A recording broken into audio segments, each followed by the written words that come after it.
Энэ байшинд угаасаа шинэ аюулгүй таслагч тавьчихсан байсан. Хямдхан эд биш, чанартай шинэ. Гэтэл нэг л өдөр тэр байшин гэж ердөө 2 цагийн дотор юу ч хүнс болгочдөг. Яагаад ийм зүйл болсон бэ? Үнэтэй аюулгүй таслагч нь яагаад ажилласангүй вэ? 1 минутын дараа би үүнийг хэлж өгье. Үүнийг сонсоодаа өөрийнхөө байшингийн хан дотор цахилгааны утас огт өөр нүдээр харж эхэлнэ. Өнөөдөр бид хувийн байшингийн цахилгаан яаж зөв хийх тухай ярилцъя. Гал дүртэхгүй, цахилгаанд цохиулахгүй байх хамгийн чухал дүрм. Эхлээд таны найдад байдаг энгийн аюулгүй таслагч нь яагаад заримдаа огт нэмэргүй байдгийг үзүүлье. Дараа нь таны амь насыг аврах 3 төхөөрөмжийг танилцуулна. Эцэст нь хүн бүрийн гаргадаг хамгийн үнэтэй тусдаг ганцхан алдааг хэлж өгье. Бичлэгээ дуустал нь үзээрэй. Энэ бол зүгээр л нэг 5 тухайн асуудал биш. Энэ бол таны байшин, таны гэр бүл, амь нас, аюулгүй байдлын тухайн асуудал. За, одоо нөгөө шатсан байшинд юу тохиолдсныг тайлбарлая. Өвлийн хүүдийн шөнө галт тогоонд нэг залгуурт 2 ширхэг халаагуур залгацсан байж. Дээрээс нь нэмээд ус буцалгагч. Тэгээд нөгөө хан доторх цахилгааны утас нь ямар байсан гэж 10 жил ашигласан хууч нарийнхан утас байсан. Ачаал нь хэтрээд цахилгааны утас нь аажмаар халж эхэлсэн. Дараа нь бүр их халсан. Гаднах тусгаарлагч хунцар нь хайлж хан дотроос утаа гарч эхэлсэн байна. Харин нөгөө үнэтэй аюулгүй таслагч нь яасан бэ? Чимээгүй л байгаад байдаг байсан. Юу ч болоогүй юм шиг. Яагаад гэвэл нэг сайн зүйлийг ойлгох хэрэгтэй. Цахилгааны автомат таслагч гэдэг нь өөрөө робот биш. Тэр зөвхөн утас хоорондоо харьшиж, богино холболт үүсгэхэд л ажиллах системтэй. Эсвэл цахилгааны утас нь ачаал даах чадвараасаа л хэд дахин илүү гүйцэтгэхэд л тас хийгээл ундаг. Харин хан доторх цахилгааны утас маань аажмаар халж утаа өгөж гал авуулцах гэж байхад аюулгүй бүсгайдал нь үүнийг мэдрэхгүй. Аюулгүй бүсгайдлын хувьд тэр их халалт нь бол зүгээр л хэвийн ачаал юм шиг харагддаг. Хан доторх цахилгааны утас нь шатаж байхад дотор нь та 50 унтж магадгүй. Аюулгүй бүсгайдал нь танд тусалж чадахгүй. Ингэж бүх зүйлийг үнэтэй зөв хийсэн гэж андуурсан байшингууд үнс болдог. Хамгийн эхний хамгийн чухал алхам бол зөв утас. Түүнд яг тааруулж сонгосон аюулгүй бүсгайдал нь. Утас нь заавал тохирсон зузаантай байх ёстой. Найдвартай стандарттай үйлдвэрх байх ёстой. Манайхан яадаг вэ? Зах орно. Хамгийн хямдхан, нарийнхан, тусгаарлагч муутай утсыг тайдаг. Хэдэн төгрөг хэмнэлээ гэж баярлдаг. Гэвч эцэст нь байшингийн өвсөг шатаах шалтгаан болдог. Цахилгааны угсралтанд би даасан хэлхээ гэж маш чухал зүйл бий. Үүнийг дараах байдлаар ангилж ачааллыг хувадаг. Гэрлээ утас арай нэмгэн байж болно. Тэнд ачаал арай бага. Залгуурын утас илүү зузаан байх ёстой. Бойлер, цахилгаан зуух, плитка гэх их ачаалтай эдүүдэд бүр тусдаа зузаан шугам татах ёстой. Тэнд өөр хажуугийн төхөөрөмж залгах ёсгүй. Тэд шугам бүрт тусдаа аюулгүй бүсгайдал тавигддаг. Хамгийн чухал нь аюулгүй бүсгайдлыг яг утасныхаа зузаанд тааруулж сонгодог. Бүсгайдал нь утсаа хамгаалах үүрэгтэй шугам хэд талж амжаагүй байхад төрүүлж ундаг байх ёстой. Нэг уртцагчид олон залгуур зоогоод ус буцалгагч, халаагуур зэрэг хүчтэй юм залгуул бараг амиа хорлохтой адил. Товчхондоо цахилгааны хэлхээ бүрийн өөрийн гэсэн бие даасан дамжуулах утастай, өөрийн гэсэн аюулгүй таслагчтай байх шаардлагатай. За, утас бүсгайдлын учрыг оллоо. Одоо хамгийн том асуудал хинээр хийлгэх вэ? Манайд сайн мэрэгжтэн олох бас л толгойн өвчин шүү. Цахилгааны ачааллыг нарийн тооцоолох, шугам хэлхэнд зөв хуваарлах, цахилгааны хуваарлах самбарыг угсрах зэрэг ажлыг зөвхөн энэ чиглэлийг яг таг ойлгодог мэргэжлийн инженер, тусгай зөвшөөрөлтэй цахилгаан инженерийг л хийх ёстой юм. Харин амьдрал дээр яадаг үлээ? Дээр нэг цахилгаан хийж байсан гинлээ. Тэр ахыг дуудъя гэд дуудчихдаг. Ганц оройны дотор нөгөө хэд нь аюулгүй бүсгайдлыг холбоо за болчихлоо гэд асуудалгүйгээд хилээл орхино. Ингэж хийлгсэн бол та гэр бүлээрээ аюултай галт дуулан дээр сууж байна гэсэн үг. Хизээ дэлбэрхийн хинч мэдгүй. Таач гадарлахгүй. Бид энэ асуудлыг шийдэхин тулд нэг аппликейшн хөгжүүлсэн юм. Нэр нь Бүрэн Трейд. Линк нь энэ бичлэгийн доор. Би энэ апп дээрээ баталгаатай мэргэжлийн засвар үйлчилгээний хүмүүсийг нэг дор цуглуулсан. Тэндээс та яг стандартын утас аюулгүй бүсгайдлыг захиалаад авчна. Мэргэжилтнээ сонгохдоо хүмүүсийн үлдээсэн бодит сэтгэл үнэлгээ харагдана. Ямар хүн ирэх бол гэж тааж аз зорих шаардлагагүй болсон гэсэн. За, утасчин стандартын дагуу байшин чинь шатах аюулгүй гэж бодъё. Сэтгэл амар байна үгүй. Дараагийн хамгийн том эрсдэл бол таны амь нас. Хүний гар байн хүрдэг төмөр их биетэй төхөөрөмжүүд гэрт зөндөө бий. Угаалгын машин, бойлер, хүргэгч, ус буцалгагч, жил сар өнгөрөх тусам тэдгээр төхөөрөмж доторх утас нь илэгддэг.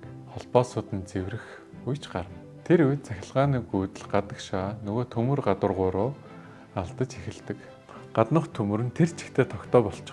Нэг өдөр та угаалгын машинаас хувцас авах гээд гараа хүргэнэ. Эсвэл бойлерын ус халуун байна уу гэж шалгах үед шууд тас хийгээл тог цогчдог. Хэрвээ тэр үед таны гар чигтээ байвал үр дагавар нь маш аюултай. Энгийн аюулгүй бүсгайтал ийм аюулгүй огт мэдрэхгүй. Харин үүнийг зөвхөн үзөө буюу хамгаалан таслах төхөөрөмж илрүүлж чадна. Энэ бол бидний ярих нэгдүгээр чухал төхөөрөмж юм. Энэ төхөөрөмж тогны өчүүхэн төдий алдагдлыг мэдэрдэг. Таны биеэр тог гүйхээс өмнө секундэг хуваасны нэгдэл цахилгааныг салгачдаг. Одоо үед үүн дээр нэмээд диф автомат ашигладаг болсон. Энэ нь хит ачаалал, богино холболт, гүйдлийг алдагдал гэд бүгдийг нэг дор хамгаалдаг комбо төхөөрөмж юм. Бас нэг зүйл, үүн дээр нэмэгдээд заавал газардуулах байх ёстой. Энэ бол хоёрдугаар чухал зүйл юм. Аюултай гүйдлийг таны биеэр биш, шууд газрыг гүн рүү дамжуулж зайлуулах үүрэгтэй. Газардуулах гэдэг нь зүгээр нэг хашаанда ганц хадаас зөхилдөггүй. Үүнийг стандартын дагуу хийж, тусгай багжаар эсэргүүцлийн шалгах ёстой. Буруу хийсэн газардуулах бол яг утсаар сүлдсэн суудлын үстэй адил. Оцол болох үед ямар ч нэмэргүй. За амьдрал дээр тохиолдсон нэг бодит төвх хуваалцъя. Манай нэг инженер саяхан нэг айлын дуудлага дээр очив юм. Тэр айлын эзэн манай гэрэл байн авчаад байна. Залгуур нь халаад байх шиг байна. Чи нэг шалгаад өгөөч. Манай инженер очиод галт тооныхаа ханд нугаа цахилгааны утсыг үзтэл нүд талтармал зураг харсан гэнэ. Хан доторх цахилгааны утас нь хит халдаас болоод тас хар болчихсон. Гаднах тусгаарлагч нь хайлаад гар өрхөд үүрч унаад байсан гэнэ. Тэр айл халаалтаа залгаад ахиж нэг өвөл давхад энэ байшин мэдээгээр цуслангийн байшин юу ч гүй шатлаа гэж гарах байсан гэж боддоо. Хамгийн сонирхолтой нь гаднаасаа бол үнэхээр гоё чамин засвартай, үнэтэй буйтай, паркеттай айл шүү дээ. Тэгтэл хажууханд нь хан дотор нь цахилгааны утас нь шатаад өвгөж байхад эзэдэн дотор нь юу ч гадарлаагүй тайван унтаж байсан гэж бодохоор хамаг биений шар ус басжээ. Манай инженер тэр доор нь утсыг стандартын дагуу сольж өгч цахилгааны хайрцагын шинээр угсраад диф аюулгын тусгаарлагчид тавьж өгсөн. Тэр айл үнэхээр азтай, амжиж дуудаж чадсан. Гэхдээ бүх айлууд ингэж амжиж чаддаггүй юм шүү. Одоо гурав дахь асуудал. Манай Монголд бүр хамгийн чухал сэдв. Манай тог ерөөсөө доктортой байдаг. Ялангуяа хотын зах, цуслангийн бүс, эсвэл шинэ хороолоод тог гинт унана. Эсвэл гинт асар өндөр хүчтэйгээр буцаад төрөд ирдэг. Стандарт нь 220 вольт байх ёстой. Гинт 280 эсвэл 330 вольт болж ирдэг. Энэ үед л нөгөө таны үнэтэй авсан хөлдөөч халаалтын зуух ухаалаг зурагт чинь дотроос тас хийгээл шатчихдаг. Үүнээс аврах хамгийн амархан хамгийн ухаалаг арга нь бол хүчтэл хяналтын реле. Энэ бол бидний ярих 3 дугаар чухал төхөөрөмж. Энэ төхөөрөмж нь цахилгааны хайрцаг суурилагддаг. Тог дээшээ эсвэл доошоо савлангууд энэ реле байшингийнхаа хамгаалаад цахилгааныг тас хийгээл салгачдаг. За явах вэ, хэсэг хугацаанд гэрэлгүй байх нь хамаагүй. Гол нь таны сая төгрөгөөр үнэтэй худалдаж авсан бараан чинь шаталгүй амьд л үлдэнэ. Тог эргээд хэвийн болохоор реле өөрөө тогийг чинь залгачдаг.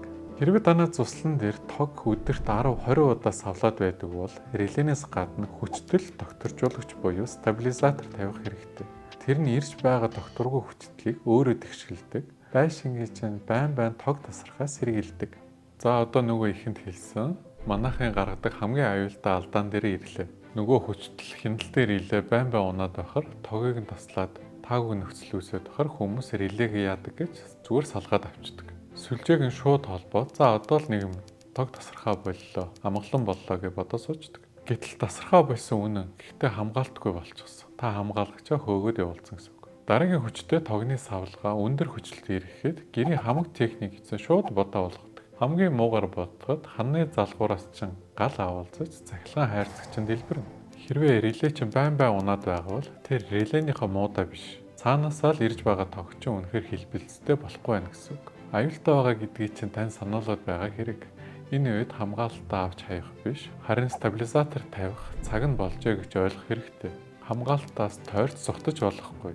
Өвөл яагаад эрсдэлтэй зэгтээ хүрдэг вэ? За манай Монголын өвөл нь бол цахилгаан системүүдэд улсын шалгалт авдаг үе.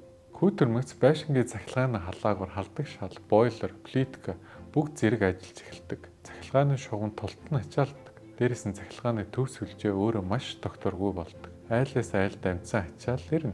Яг энэ үед л нөгөө хяналт хийж авсан нарийн утас хямдхан аюулгүй таслагчийн бүс гайдлыг шатаж эхэлдэг. Байшин том байх тусмаа эрсдэл нь шууд хэд дахин нэмэгдэнэ. Цахилгааныг хизээж нүдэн баримжаагаар хийж болохгүй. За манай орны эрс тэрс уур амьсгал танай гэрийн бодит ачаалал тааруулж, заавал мэрэгжлийн хүнээр нарийн тооцоолж хийх ёстой. Хэрэв та байшингийн цахилгааныг яг стандартын дагуу найдвартай хийлхий, шалгасан сайн мэрэгжилтэндээ олъё гэвэл Бүрэн Трейд аппликейшн татаад үзээрэй. Линк нь бичлэгийн доор байгаа. Тэндээс материалаач цуг захиалах боломжтой. Дараа дараагийн хэрэгцээтэй сонирхолтой видеонуудыг алдахгүй үзэхийн тулд манаас үгэд дагаарай. Цахилгаан гэдэг чинь 10 жил 20 жилд ганц л хийдэг зүйл. Нэг удаа л зөв хийчих. Тэгээд насаараа тайван сэтгэл амгалан амьдраарай. Намаа Болрот гэдэг дараагийн бичлэгээр уулзцгаая. Баяртай.